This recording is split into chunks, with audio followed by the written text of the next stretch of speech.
Hello everyone, क्या हाल है भाई आप सभी के। उम्मीद करता हूँ काफ़ी अच्छे होंगे। दोस्तों, JAC board exam 2025 class 12th वालों का आज फिजिक्स का एग्ज़ाम है। जी हाँ दोस्तों, इसीलिए फिजिक्स के एग्ज़ाम को देखते हुए दोस्तों आप सभी के लिए, आप सभी बच्चों के लिए फिजिक्स के 100 प्लस एमसीक्यू क्वेश्चन को करेंगे, जो सभी के सभी इंपॉर्टेंट क्वेश्चन है और आपके एग्ज़ाम में डायरेक्ट पूछे जा सकते हैं। तो ऑब्वियसली बात है, अगर मैं यहाँ पर आपको 100 क्वेश्चन करवा रहा हूँ तो यहाँ से आपका क्वेश्चन 100% मैच करेगा, ये मैं लिख कर दावा कर दे देता हूँ। ठीक है, तो एक भी क्वेश्चन को मिस मत कीजिएगा। अगर आप चैनल पे नए होंगे तो चैनल को सब्सक्राइब करके बेल आइकन को प्रेस कर लेना और अपने सारे दोस्तों को इस वीडियो को शेयर कर देना।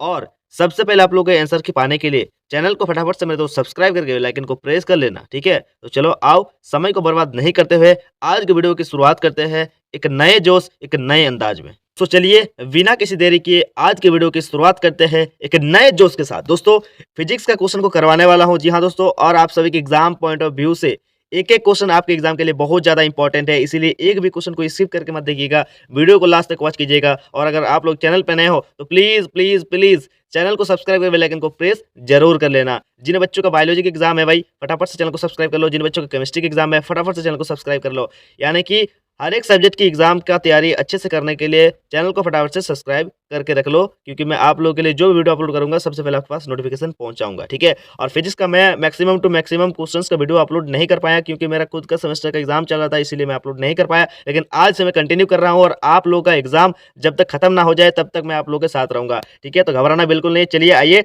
देख लेते हैं क्वेश्चन नंबर 1 को। दोस्तों, बहुत ही ज्यादा इंपॉर्टेंट क्वेश्चन है। क्वेश्चन नंबर 1 में क्या पूछा गया है देख लेते हैं। क्वेश्चन नंबर 1 में पूछा गया है, the unit for electric intensity is, the unit for electric intensity मतलब इलेक्ट्रिक फील्ड इंटेंसिटी। तो इलेक्ट्रिक फील्ड इंटेंसिटी का ऐसा यूनिट क्या होता है, ये तुम्हें बताना है। तो याद रखना मेरे दोस्त, क्या होता है, वोल्ट मीटर। ठीक है, क्या होता है, वोल्ट मीटर इनवर्स। ठीक है, मतलब क्या होता है, वोल्ट पर मीटर भी बोल सकते हो। ठीक है, अगर तुम इसको ऊपर ले जाओगे तो क्या हो जाएगा, वोल्ट मीटर इनवर्स। ठीक है, चलो, तो राइट आंसर हो जाएगा इसका 1 का ऑप्शन नंबर 2 करेक्ट आंसर हो जाएगा। आओ देख लेते हैं अगला सवाल को। क्वेश्चन नंबर 2 में क्या कहा गया है। ठीक है, नंबरिंग यहाँ पर क्वेश्चन का नहीं दिया हुआ है, बस मैं ऐसे ही बोल रहा हूँ। क्वेश्चन नंबर 2 में दिया हुआ है, the unit for surface charge density. Surface charge density का यूनिट तुमसे पूछा जा रहा है, तो याद रखना क्या होता है, कूलम पर मीटर स्क्वायर। ठीक है, चलो आओ देख लेते हैं अगला सवाल। पूछा क्या गया है, a point charge Q is place in electric field on intensity E. Electric field intensity E, जिससे इलेक्ट्रिक फील्ड इंटेंसिटी को हम लोग किससे डिनोट कर रहे हैं, तो ई से डिनोट कर रहे हैं। The force experience by the charge will be, तो इसका फोर्स क्या होने वाली है, तो राइट आंसर इसका हो जाएगा ऑप्शन नंबर 2 करेक्ट आंसर हो जाएगा क्यू इंटू ई। ठीक है, आओ अगला सवाल को देख लेते हैं। पूछा गया है, ए पॉजिटिवली चार्ज बॉडी हैज, एक पॉजिटिवली चार्ज बॉडी के पास क्या होती है, तो याद रखना मेरे दोस्त, क्या होती है, axis of proton. Right answer हो जाएगा ऑप्शन नंबर 3। अगला सवाल को देख लेते हैं। क्या पूछा गया है, when a body is charge it mass, जब बॉडी चार्ज होता है तो उसका मास में क्या तुमको प्रभावित देखने को मिलते हैं, ये तुम्हें बताना है। ठीक है, तो मास क्या होता है, क्या इंक्रीज होता है, क्या डिक्रीज होता है, रिमेंस कांस्टेंट होता है, में इंक्रीज और डिक्रीज होता है। तो राइट आंसर हो जाएगा option number D correct answer हो जाएगा, में इंक्रीज और डिक्रीज। ठीक है, चलो आओ देख लेते हैं अगला सवाल। पूछा गया है, consider 3 charge bodies P Q and R, if P and Q repel each other, मतलब 3 बॉडी है। ठीक है, पी क्यू और आर। ठीक है, इसमें से क्या है, पी और क्यू क्या कर रहा है, पी और क्यू आपस में क्या कर रहा है, रिपेल कर रहा है। ठीक है, तो पूछा जा रहा है, और P attracts R, what is the nature of the force between Q and R. तो क्यू और आर के बीच तुम्हें संबंध बताना है। देखो पी और क्यू क्या रहा है, आपस में मान लो रिपेल कर रहा है, तो मान लो सेम चार्ज होगा। ठीक है, सेम चार्ज होगा, तो मान लो हम लोग पी भी पॉजिटिव चार्ज होगा और क्यू भी पॉजिटिव चार्ज होगा। और ये क्या कर रहा है, अट्रैक्ट कर रहा है, मतलब पी पॉजिटिव होगा। ठीक है, और आर क्या होगा, नेगेटिव होगा। तो पॉजिटिव और नेगेटिव, क्यू भी पॉजिटिव होगा है ना, पॉजिटिव होगा तो आर क्या होगा, नेगेटिव होगा। तो ई नेगेटिव होगा तो क्या होगा, ऑब्वियस सी बात है, अट्रैक्शन ही होगा। पॉजिटिव नेगेटिव का चार्ज क्या होता है, अट्रैक्शन होता है। क्या पूछा गया अगला सवाल में, what is the value of 1/4 pi epsilon not. ठीक है, 1/4 पाई एप्सिलॉन नॉट का वैल्यू क्या होता है, राइट आंसर हो जाएगा 9 × 10⁹ newton metre square coulomb square. ठीक है, तो चलो आओ अगला सवाल को देख लेते हैं। क्या पूछा गया है, पूछा ये गया है, the absolute permeability of free space in SI unit is.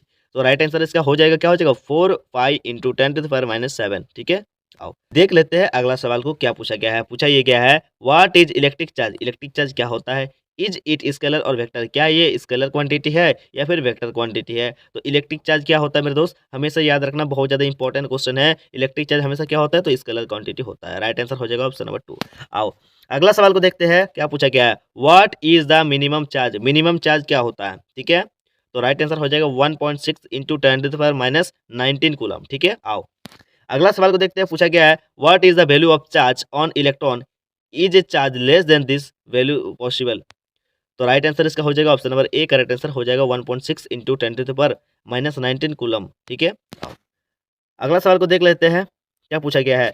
1 coulomb charge equal to, 1 coulomb charge equal to कितना इशू होता है, ये तुम्हें बताना है। तो राइट आंसर हो जाएगा 3 इंटू 10⁻9। आओ अगला सवाल को देखते हैं, क्या पूछा गया है। How many electrons constitute 1 coulomb of negative charge, मतलब 1 कूलम नेगेटिव चार्ज में कितना इलेक्ट्रॉन रहता है। तो मेरे दोस्त हमेशा याद रखना कितना होता है, 6.25 इंटू 10⁻18। ठीक है, राइट आंसर हो जाएगा ऑप्शन नंबर ए। आओ देख लेते हैं नेक्स्ट क्वेश्चन को पूछा गया है। कूलम्बियन फोर्स इज, कूलम का फोर्स क्या होता है, कैसा फोर्स होता है तुम्हें बताना। तो याद रखना क्या होता है, सेंट्रल फोर्स होता है। आओ अगला सवाल को देखते हैं, क्या पूछा गया है। What is the origin of frictional electricity, frictional electricity का ऑरिजिन क्या होता है, क्या होता है। तो राइट आंसर हो जाएगा रबिंग टू बॉडीज। ठीक है, आओ देखते हैं हम लोग अगला सवाल को, क्या पूछा गया है। The energy store per unit volume between two plates of parallel plate capacitor will be, right answer हो जाएगा option number D, correct answer हो जाएगा 1/2 एप्सिलॉन नॉट ई स्क्वायर। आओ अगला सवाल को देखते हैं, क्या पूछा गया है। Choose the SI unit of electric potential energy, electric potential energy का एसआई यूनिट तुम्हें बताना है। तो मेरे दोस्त याद रखना क्या होता है, तो जूल होता है मेरे यार। अगला सवाल को देख लेते हैं, क्या पूछा गया है। ई पे पॉजिटिव प्लस बी ई दिया हुआ ना, इसका मतलब होता है positive. If a positive charge in move from a low to high potential region, the electric potential energy क्या होगा, तो इंक्रीज होगा मेरे दोस्त। अगला सवाल को देख लेते हैं, क्या पूछा गया है। Which of the following is not the property of A potential surface, इनमें से कौन जो है इक्विपोटेंशियल सरफेस का प्रॉपर्टी नहीं है। तो राइट आंसर हो जाएगा ऑप्शन नंबर 4, करेक्ट आंसर हो जाएगा they can be imaginary sphere. आओ अगला सवाल को देख लेते हैं, बहुत ज़्यादा इंपॉर्टेंट क्वेश्चन है और इस तरह के क्वेश्चन तुम्हारे एग्जाम में 100% पूछा जाएगा। लिखा है 1 वोल्ट इक्वल टू, तो 1 वोल्ट किसके बराबर होता है। तो हमेशा याद रखना 1 जूल पर अपॉन में क्या होता है 1 कूलम। ठीक है, तो राइट आंसर हो जाएगा ऑप्शन नंबर 3, करेक्ट आंसर हो जाएगा 1 जूल पर 1 कूलम। तो आओ अगला सवाल को देख लेते हैं, क्या पूछा गया है। In a region of constant potential, right answer इसका क्या हो जाएगा ऑप्शन नंबर 2, करेक्ट आंसर हो जाएगा the electric field is zero. ठीक है, इलेक्ट्रिक फील्ड इज जीरो। अगला सवाल को देख लेते हैं, क्या पूछा गया है। 3 capacitor each of capacity C are added in series, series में कनेक्शन किया जा रहा है, कैपेसिटर क्या है। Then the equivalent capacitance will be, मतलब कि कैपेसिटर ले रहा है सी और इसको कैसे कनेक्ट कर रहा है, सीरीज में कनेक्ट कर रहा है, तो इक्विवेलेंट कैपेसिटेंस विल बी पूछ रहा है। ठीक है, राइट आंसर हो जाएगा ऑप्शन नंबर बी, एकदम करेक्ट आंसर हो जाएगा 3/c। आइए देख लेते हैं अगला सवाल को, क्या पूछा गया है। पूछा गया है the capacitance of A parallel plate condenser does not depend upon, right answer हो जाएगा ऑप्शन नंबर 2, करेक्ट आंसर हो जाएगा मेटल ऑफ प्लेट्स। आओ नेक्स्ट क्वेश्चन को देख लेते हैं, क्या पूछा गया है। The electric potential at A point inside a charge spherical shell, right answer हो जाएगा ऑप्शन नंबर 2 कांस्टेंट। अगला सवाल को देख लेते हैं। For energy store in a capacitor which of the following relation wrong, कौन सा रिलेशन रॉन्ग है ये तुम्हें बताना है। तो right answer option number C, correct answer हो जाएगा 1/2 सी बी, ये नहीं होता है। ठीक है, आओ अगला सवाल को देखते हैं, क्या पूछा गया है। What is the amount of work done is moving of 2 nano coulomb charge between 2.5 centimetre apart on a potential surface, right answer हो जाएगा option number C, correct answer हो जाएगा 0। ठीक है, आओ अगला सवाल को देख लेते हैं। दोस्तों मैं यहाँ पर आप लोग को एकदम डीपली जो है, जो डीपली होता है डीपली एक्सप्लेन करके नहीं बता रहा क्योंकि एग्जाम आप लोग का आज है। ठीक है, और इसीलिए मैं इतना आप लोग को डिटेल्स नहीं कर पा रहा हूँ क्योंकि समय बहुत ही कम है मेरे दोस्त, और मैं मेरे एग्जाम के कारण आप लोग के लिए वीडियो पहले से नहीं डाल पा रहा था। लेकिन मैं प्रॉमिस करता हूँ आज से मैं रेगुलर हो गया हूँ। बाकी जो भी सारे सब्जेक्ट का एग्जाम तुम्हारा बचा हुआ है उस सब्जेक्ट में मैं तुम्हारा एकदम 100% हेल्प करूँगा, योगदान दूंगा। ठीक है, तो घबराना बिल्कुल नहीं है। बस मेरे दोस्त चैनल पे अगर नए हो तो चैनल को सब्सक्राइब कर देना क्योंकि मोटिवेशन बस इसी चीज़ से हम लोग को मिलती है। चलो आओ अगला सवाल को देख लेते हैं, क्या पूछा गया है। पूछा क्या है, potential gradient has unit, potential gradient का यूनिट हमसे पूछा जा रहा है। तो राइट आंसर हो जाएगा option number B, volt metre inverse. ठीक है, क्या होता है वोल्ट मीटर इनवर्स, क्या होता है वोल्ट मीटर इनवर्स। चलो, या फिर वोल्ट पर मीटर भी बोल सकते हो। अगला सवाल को देख लेते हैं, क्या पूछा गया है। व्हाट इज कैपेसिटेंस, कैपेसिटेंस क्या होती है। तो इसका क्वांटिटी पूछा जा रहा है। ठीक है, कि ये कैसा क्वांटिटी है, स्केलर क्वांटिटी है, वेक्टर क्वांटिटी है। तो मेरे दोस्त याद रखना कैपेसिटेंस कैसा क्वांटिटी होती है, कैसा क्वांटिटी होती है, तो स्केलर क्वांटिटी होती है। चलो अगला सवाल को देखते हैं, क्या पूछा गया है। What is SI unit of capacitance, capacitance का एसआई यूनिट पूछा जा रहा है। तो कैपेसिटेंस का एसआई यूनिट क्या होता है, फराड होता है, हमेशा याद रखना मेरे दोस्त। आओ अगला सवाल को देख लेते हैं, आखिर क्या पूछा गया है। क्या पूछा है, the capacitance of A parallel plate capacitor by the introduction of A dielectric between the plates of a capacitor, right answer हो जाएगा ऑप्शन नंबर ए, करेक्ट आंसर हो जाएगा इंक्रीज करेगा। आओ अगला सवाल को देखते हैं, क्या पूछा गया है। उस physical quantity has unit farad, कौन सा फिजिकल क्वांटिटी का ऐसा यूनिट फराड होता है। तो मेरे दोस्त याद रखना इलेक्ट्रिक कैपेसिटी का। ठीक है, इलेक्ट्रिक कैपेसिटी है, फिर वही इलेक्ट्रिक कैपेसिटर कह सकते हो। चलो अगला सवाल को देख लेते हैं दोस्तों, डायमेंशनल फार्मूला से पूछा गया क्वेश्चन, बहुत ज़्यादा इंपॉर्टेंट है, लिख के देता हूँ। इस टाइप का क्वेश्चन तुम्हारे एग्जाम में एकदम 100% अभी लिख के मैं दे देता हूँ, इस टाइप का 100% क्वेश्चन तुमसे पूछा जाएगा। इसीलिए तुम्हें डायमेंशनल फार्मूला याद होनी चाहिए, ठीक है। जितने भी सारे पढ़ के रखो बहुत अच्छी बात है, इसी में से पूछा जाएगा, घबराने वाली बात नहीं है। तो एप्सिलॉन नॉट का डायमेंशनल फार्मूला पूछा जा रहा है, तो राइट आंसर हो जाएगा option number A correct answer हो जाएगा। देख लो क्या दिया हुआ है। ठीक है, अगला सवाल को देख लेते हैं, क्या पूछा गया है। What is the dielectric constant of metal. Right answer हो जाएगा ऑप्शन नंबर ए इनफाइनाइट। अगला सवाल को देख लेते हैं, क्या पूछा गया है। What is the net charge on charge capacitor. Right answer हो जाएगा ऑप्शन नंबर ए 0। नेक्स्ट सवाल को देख लेते हैं, क्या पूछा गया है। पूछा ये गया है कि what is the dimensional formula पे कैपेसिटेंस। कैपेसिटेंस का डायमेंशनल फार्मूला क्या होती है, ये तुम्हें बताना है। ठीक है, तो क्या होती है मेरे दोस्त, तो हमेशा याद रखना क्या होती है। ऑप्शन नंबर ए इसका राइट आंसर हो जाएगा m inverse n inverse 2 t का पावर 4 a स्क्वायर। अगला सवाल को देख लेते हैं, क्या पूछा गया है। How many picofarads are there in a farad. Right answer हो जाएगा option number A 10 to the power -12। ठीक है, आओ अगला सवाल को देख लेते हैं, क्या पूछा गया है। What is the basic use of a capacitor. Basic use of capacitor क्या होते हैं, किसके लिए हम लोग यूज करते हैं, तो राइट आंसर हो जाएगा ऑप्शन नंबर 3 का राइट आंसर हो जाएगा स्टोर एनर्जी एंड चार्ज। ठीक है, चलो आओ तो दोस्तों चलिए देख लेते हैं अगला सवाल को आखिर क्या पूछा गया है। पूछा गया है what is the relation between dielectric constant and electric surge capability. Right answer हो जाएगा ऑप्शन नंबर 1। अगला सवाल को देख लेते हैं, आखिर क्या पूछा गया है। पूछा गया है a charge particle has drift velocity 8.4 into 10 to the power -4 metre second inverse in electric field of 2.1 into 10 to the power -10 its mobility is. इसका मोबिलिटी तुमसे पूछ रहा है, तो मोबिलिटी का फॉर्मूला लगा लेना। ठीक है, और मोबिलिटी का फॉर्मूला लगा के इसको सॉल्व कर लेना। बाकी इसका राइट आंसर मैं तुम्हें बता देता हूँ क्या होगा। राइट आंसर हो जाएगा ऑप्शन नंबर बी, इसका करेक्ट आंसर हो जाएगा। चलो अगला सवाल को देख लेते हैं, क्या पूछा गया। पूछा गया है Kirchhoff's loop rule is a direct consequence of a law of conservation of, तो एनर्जी हो जाएगा। राइट आंसर हो जाएगा ऑप्शन नंबर डी। अगला सवाल को देख लेते हैं, फिर क्या पूछा गया है। For a conductor which of the following relation is correct. Right answer हो जाएगा ऑप्शन नंबर 3 करेक्ट आंसर हो जाएगा। अगला सवाल को देख लेते हैं, क्या पूछा गया है। In current electricity Ohm's law is obey by all. Right answer हो जाएगा ऑप्शन नंबर बी, इसका करेक्ट आंसर हो जाएगा मेटल्स। ठीक है, नेक्स्ट क्वेश्चन पूछा गया है। पूछा गया है the current of 3.2 ampere is following in a conductor the number of electrons following per second will be. Right answer हो जाएगा ऑप्शन नंबर ए, इसका करेक्ट आंसर हो जाएगा 2 इंटू 10 टू द पावर 9। ठीक है, चलिए देख लेते हैं अगला सवाल को क्या पूछा गया। पूछा गया है Wheatstone bridge is use to measure. Wheatstone bridge का हम लोग किस चीज़ के मेजर के लिए यूज करते हैं, तो याद रखना लो रेजिस्टेंस को फाइंड करने के लिए हम लोग ईट स्टोन ब्रिज का यूज करते हैं। राइट आंसर हो जाएगा ऑप्शन नंबर 2। नेक्स्ट क्वेश्चन को देख लेते हैं। पूछा गया है pure water is a dash of electricity. क्या होता है प्योर वाटर इलेक्ट्रिसिटी के लिए कैसा कंडक्टर होता है, तो बैड कंडक्टर होता है। राइट आंसर हो जाएगा ऑप्शन नंबर 1।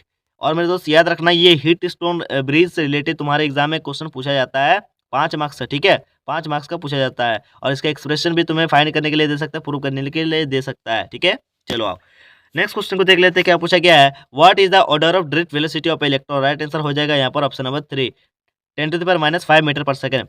नेक्स्ट क्वेश्चन को देख लेते हैं। क्या पूछा गया है the number of electron that constitute 1 ampere of current. Right answer हो जाएगा ऑप्शन नंबर 3 करेक्ट आंसर हो जाएगा। अगला सवाल को देख लेते हैं। क्या पूछा गया है what is called continuous flow of electron. What is called continuous flow of electron, तो क्या कहते हैं हम लोग, तो इलेक्ट्रिक करंट कहते हैं। राइट आंसर हो जाएगा ऑप्शन नंबर 1। अगला सवाल को देखते हैं। क्या पूछा गया है which instrument is use to measure electric current. कौन सा इंस्ट्रूमेंट का हम लोग यूज करते हैं इलेक्ट्रिक करंट को मेजर करने के लिए, तो याद रखना दोस्तों मेरे दोस्त बच्चे बच्चे को पता है मीटर का हम लोग यूज करते हैं। राइट आंसर हो जाएगा ऑप्शन नंबर 2।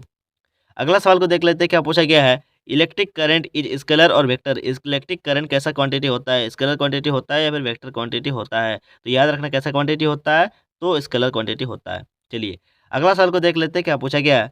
पूछा गया है what is produce when electric current pass through a wire. जब इलेक्ट्रिक करंट पास होता है वायर के थ्रू, तो क्या प्रोड्यूस होता है, तो याद रखना मेरे दोस्त क्या प्रोड्यूस होता है। ऑप्शन नंबर ए में दिया हुआ है हीट, ऑप्शन नंबर बी में दिया है प्रोटॉन्स, ऑप्शन नंबर सी में दिया है फोटॉन्स, ऑप्शन नंबर डी में दिया है नॉन। तो क्या प्रोड्यूस होता है तो हीट। राइट आंसर हो जाएगा ऑप्शन नंबर 1, इसका करेक्ट आंसर हो जाएगा। अगला सवाल को देख लेते हैं। क्या पूछा गया है what are the different method for connecting resistance. क्या क्या मेथड होता है, ठीक है, रेजिस्टेंस को कनेक्ट करने के लिए डिफरेंट मेथड पूछ रहा है, तो कैसा मेथड होता है, एक सीरीज मेथड होता है, पैरेलल मेथड होता है। राइट आंसर हो जाएगा ऑप्शन नंबर इसका सी, बोथ 1 एंड 2। नेक्स्ट क्वेश्चन को पूछा गया है। क्या पूछा है what is the condition for applying Ohm's law. ठीक है, राइट आंसर हो जाएगा ऑप्शन नंबर ए, इसका करेक्ट आंसर हो जाएगा कंडक्टर एट कांस्टेंट टेम्परेचर। अगला सवाल को देख लेते हैं। क्या पूछा गया है in what way volt meter is connected in A circuit. Volt meter को जब हम लोग सर्किट में कनेक्ट करते हैं तो कैसा हम लोग कनेक्शन करते हैं, सीरीज या फिर पैरेलल, तो कैसा कनेक्शन करते हैं, तो पैरेलल कनेक्शन करते हैं मेरे दोस्त। अगला सवाल को देख लेते हैं। क्या पूछा गया है filament of A ball is made of which metal. जो बल्ब का फिलामेंट होता है वो कौन से मेटल से बनाया जाता है? तो याद रखना मेरे दोस्त, किस चीज़ से बनाया जाता है? तो टंगस्टन का बनाया जाता है। राइट आंसर हो जाएगा ऑप्शन नंबर 3। अगला सवाल को देख लेते हैं, क्या पूछा गया है? Two graphs are plotted between current I passing through a conductor and applied voltage V at two different temperature T1 and T2 we conclude that. तो इसका राइट आंसर हो जाएगा क्या होगा? ऑप्शन नंबर इसका 1 करेक्ट आंसर हो जाएगा। ठीक है, चलो आओ अगला सवाल को देख लेते हैं, क्या पूछा गया है? A wire of resistance 1 ohm is stage to a double length, the resistance of a the wire becomes, क्या हो जाएगा? राइट आंसर हो जाएगा ऑप्शन नंबर इसका डी करेक्ट आंसर हो जाएगा 4 ओम। अगला सवाल को देख लेते हैं, क्या पूछा गया है? Ohms law is valid when the temperature of the conductor is, right answer हो जाएगा ऑप्शन नंबर इसका डी करेक्ट आंसर हो जाएगा, कांस्टेंट होता है। ये देख लेते हैं नेक्स्ट क्वेश्चन को, क्या पूछा गया है? The diameter of a wire is double its resistance will be, जब वायर का डायमीटर को क्या कहते हैं? डबल किया जाता है तो उसका रेजिस्टेंस कैसा होता है? तो 1/4 होता है। राइट आंसर हो जाएगा ऑप्शन नंबर डी। अगला सवाल को देख लेते हैं, क्या पूछा गया है? The unit of electric current density is, right answer इसका हो जाएगा ऑप्शन नंबर इसका 3 करेक्ट आंसर हो जाएगा। अगला सवाल को देख लेते हैं, क्या पूछा गया है? 3 resistance each of 3 ohms are connected to a form a triangle of a resistance between any two terminals is, right answer इसका हो जाएगा ऑप्शन नंबर क्या हो जाएगा? ऑप्शन नंबर इसका 3 करेक्ट आंसर हो जाएगा 2 ohm। नेक्स्ट क्वेश्चन को देख लेते हैं, क्या पूछा गया है? The resistance of an ideal voltmeter is, right answer हो जाएगा इसका ऑप्शन नंबर 1 करेक्ट आंसर हो जाएगा 0। नेक्स्ट क्वेश्चन को देख लेते हैं, क्या पूछा गया है? If a wire is stage by force its resistance, इस उसका रेजिस्टेंस कैसा होता है? तो ऑप्शन नंबर ए इसका करेक्ट आंसर हो जाएगा इंक्रीज। नेक्स्ट क्वेश्चन को देख लेते हैं मेरे दोस्त, क्या पूछा गया है? पूछा गया है if temperature of a conductor increase, जब कंडक्टर का टेम्परेचर क्या होता है? इंक्रीज होता है तो इट्स कंडक्टिविटी, उसका कंडक्टिविटी कैसा होता है? ठीक है, तो राइट आंसर उसका हो जाएगा option number D correct answer हो जाएगा डिक्रीज लिनियरली। तो दोस्तों नेक्स्ट क्वेश्चन को देख लेते हैं, क्या पूछा गया है? पूछा गया है drift velocity of free electrons in a conductor does not depend upon, right answer इसका हो जाएगा option number D correct answer हो जाएगा मटेरियल। ठीक है, अगला सवाल को देख लेते हैं, क्या पूछा गया है? What is the SI unit of resistivity, resistivity का एसआई यूनिट क्या होता है? तो राइट आंसर इसका हो जाएगा ऑप्शन नंबर 1 करेक्ट आंसर हो जाएगा ओम मीटर। अगला सवाल क्या हो जाएगा? देख लेते हैं, क्या पूछा गया है? How resistance of a wire is affected by increasing its length, ठीक है, राइट आंसर इसका हो जाएगा ऑप्शन नंबर 2 करेक्ट आंसर हो जाएगा रेजिस्टेंस इंक्रीज। अगला सवाल को देख लेते हैं, क्या पूछा गया है? A fuse wire is made of a wire of, एक फ्यूज वायर जो कि दोस्तों किस तरीके के वायर से बनाया जाता है? तो राइट आंसर इसका हो जाएगा high resistance and low melting point. ठीक है, चलो आओ अगला सवाल को देख लेते हैं, क्या पूछा गया है? पूछा गया है what is the called ratio potential difference और करंट, पोटेंशियल डिफरेंस और करंट के रेशियो को हम लोग क्या कहते हैं? तो याद रखना मेरे दोस्त, क्या कहते हैं? तो हम लोग रेजिस्टेंस कहते हैं। ठीक है, राइट आंसर हो जाएगा इसका ऑप्शन नंबर 1। अगला सवाल को देख लेते हैं, क्या पूछा गया है? पूछा गया है what is the SI unit of resistance, resistance का एसआई यूनिट क्या होती है? तो क्या होती है? तो रेजिस्टेंस का एसआई यूनिट ओम होता है। ठीक है, आओ अगला सवाल को देख लेते हैं, क्या पूछा गया है? What is effect of increase in temperature on the resistance of a conductor, right answer इसका हो जाएगा ऑप्शन नंबर 2 करेक्ट आंसर हो जाएगा रेजिस्टेंस इंक्रीज। ठीक है, अगला सवाल को देख लेते हैं, क्या पूछा गया है? Which one of the following is an anode in a dry cell, right answer इसका हो जाएगा ऑप्शन नंबर 2 कार्बन। अगला सवाल को देख लेते हैं, क्या पूछा गया है? Which of the following cell can be recharge, right answer हो जाएगा option number D correct answer हो जाएगा फ्यूल सेल। अगला सवाल को देख लेते हैं, क्या पूछा गया है? एक galvanometer can be converted into A voltmeter bye connecting, right answer इसका हो जाएगा option number D correct answer हो जाएगा ए हाई रेजिस्टेंस इन सीरीज। अगला सवाल को देख लेते हैं, क्या पूछा गया है? Volt meter is the unit for which physical quantity, right answer इसका हो जाएगा क्या होगा? तो पोटेंशियल डिफरेंस का भी होता है और ईएमएफ का भी होता है। ईएमएफ का भी मतलब होता है वोल्टेज और पोटेंशियल डिफरेंस का भी मतलब होता है वोल्टेज, और वोल्टेज अगर लिखा होता है तो उसका भी मतलब होता है वही वोल्टेज। ठीक है, तो volt is the unit for which physical quantity, तो राइट आंसर इसका हो जाएगा ऑप्शन नंबर 3 करेक्ट आंसर हो जाएगा। ठीक है, आओ अगला सवाल को देख लेते हैं, क्या पूछा गया है? पूछा गया है what is the measure by voltmeter, voltmeter के द्वारा हम लोग क्या मेजर करते हैं? तो मेरे दोस्त याद रखना पोटेंशियल डिफरेंस को हम लोग मेजर करते हैं, यानी कि हम लोग वोल्टेज को क्या करते हैं? मेजर करते हैं। किसके द्वारा? तो वोल्टमीटर के द्वारा। चलो आओ देख लेते हैं अगला सवाल को। What is meant by electric potential, electric potential से क्या तात्पर्य है? राइट आंसर इसका हो जाएगा option number 1 work done. Next question को देखते हैं, क्या पूछा गया है? Electromotive force represents, right answer इसका हो जाएगा ऑप्शन नंबर 3 इसका करेक्ट आंसर हो जाएगा energy per unit charge. Next question को देख लेते हैं, क्या पूछा गया है? ईएमएफ इज मेजर इन, ठीक है, ईएमएफ इज मेजर इन, तो राइट आंसर इसका हो जाएगा ऑप्शन नंबर 2 करेक्ट आंसर हो जाएगा जूल पर कूलम से हम लोग मेजर करते हैं ईएमएफ को। ठीक है, चलो आओ अगला सवाल को देख लेते हैं, क्या पूछा गया है? और इसको हम लोग वोल्टेज भी कहते हैं, इसको क्या कहते हैं? हम लोग वोल्ट भी कहते हैं। ठीक है, आओ अगला सवाल को देखते हैं, क्या पूछा गया है? The EMF of dry cell is, right answer इसका हो जाएगा ऑप्शन नंबर 3 करेक्ट आंसर हो जाएगा 1.5 वोल्ट। दोस्तों चलिए अगला सवाल को देख लेते हैं। आखिर क्या पूछा गया है? The common name of the Leclanché cell is, right answer इसका हो जाएगा option number D, correct answer हो जाएगा ड्राई सेल। नेक्स्ट क्वेश्चन को देख लेते हैं। आखिर क्या पूछा गया है? A potentiometer is ideal device to measure potential difference because, right answer इसका हो जाएगा ऑप्शन नंबर 3, इसका करेक्ट आंसर हो जाएगा it does not disturb the potential difference its max measure, right answer इसका हो जाएगा ऑप्शन नंबर 3। अगला सवाल को देख लेते हैं। आखिर क्या पूछा गया है? पूछा गया है इन किरचॉफ्स लूप रूल, यानी कि किरचॉफ्स का सेकंड रूल जिसको हम लोग वोल्टेज रूल भी कहते हैं, ठीक है। What is the algebraic sum of the change in potential around the loop, right answer इसका हो जाएगा ऑप्शन नंबर 1, करेक्ट आंसर हो जाएगा algebraic sum of all potential drops, right answer इसका हो जाएगा ऑप्शन नंबर 1। अगला सवाल को देख लेते हैं। क्या पूछा गया है? किरचॉफ्स फर्स्ट लॉ जिसको हम लोग करंट लॉ भी कहते हैं, जिसको हम लोग करंट लॉ भी कहते हैं, इज बेस्ड अपॉन द, और इसको हम लोग जंक्शन लॉ भी कहते हैं, लॉ कंजर्वेशन ऑफ चार्ज के ऊपर ये काम करता है, राइट आंसर इसका हो जाएगा ऑप्शन नंबर 1। अगला सवाल को देख लेते हैं। क्या पूछा गया है? Which of the following measure of the EMF of a cell, right answer इसका हो जाएगा option number D, correct answer हो जाएगा पोटेंशियोमीटर। अगला सवाल को देख लेते हैं। आखिर क्या पूछा गया है? If the length of a potentiometer wire is increase the balance point will be obtained at, right answer इसका हो जाएगा ऑप्शन नंबर 2, ग्रेटर लेंथ। अगला सवाल को देख लेते हैं। क्या पूछा गया है? Kirchhoff second law is based upon the law of conservation of energy, ठीक है, ठीक है, राइट आंसर हो जाएगा ऑप्शन नंबर 20 का करेक्ट आंसर हो जाएगा, ठीक है। चलो आओ अगला सवाल को देख लेते हैं। क्या पूछा गया है? ठीक है, चलो यहाँ पर किरचॉफ का फर्स्ट लॉ पूछा गया था ना, तो ये चार्ज के ऊपर काम करता है, कंजर्वेशन ऑफ, और ये कंजर्वेशन ऑफ एनर्जी, किरचॉफ का सेकंड लॉ।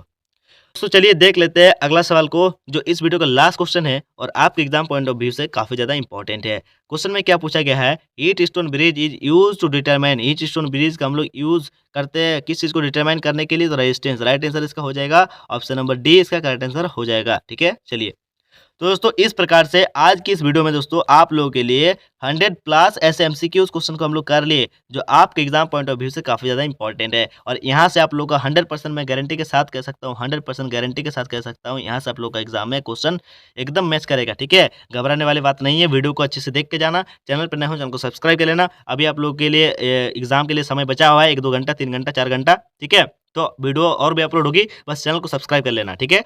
और आंसर के सबसे पहले पाने के लिए चैनल को सब्सक्राइब कर लीजिए। चलिए मिलते हैं नेक्स्ट वीडियो में। जय हिंद, जय भारत, भारत माता की जय।